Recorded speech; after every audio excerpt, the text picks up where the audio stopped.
शॉपिंगला गेला आहात, समोर टी शर्ट दिसतो, MRP रुपये 2000, पण सेल मध्ये फक्त रुपये 999. लगेच वाटतं वा, 1000 रुपये कमी. पण थांबा जरा, खरंच हे इतकं फायदेशीर आहे का? कारण आपल्याला पहिल्यांदा दिसलेला रुपये 2000चा आकडा आपल्या मेंदूमध्ये ठसून बसतो आणि त्याच्याशी तुलना झाली की रुपये 999 लगेचच जबरदस्त वाटतात. हीच आहे अँकरिंग इफेक्टची जादू. ब्रँड आधी तुमच्या डोक्यामध्ये मोठा आकडा बसवतो, रुपये 2000. तोच आकडा अँकर बनतो आणि नंतर तो आकडा कमी दाखवला की डील जबरदस्त वाटते. त्या टी शर्टची खरी मार्केट व्हॅल्यू रुपये 999च असू शकते. म्हणजे बचत काहीच नाही, पण आपण डिस्काउंटच्या जाळ्यामध्ये मात्र अडकतो. लक्षात ठेवा, MRP हा फक्त रेफरन्स आहे, खरी व्हॅल्यू नाही. मार्केट प्राइस कम्पेअर करा, नाहीतर बचत ही फक्त इल्युजन ठरेल.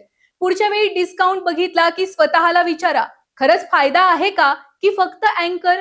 अशाच डोळे उघडवणाऱ्या फायनान्सच्या सायकोलॉजी टिप्ससाठी अर्थक्रांतीला नक्की सबस्क्राईब करा.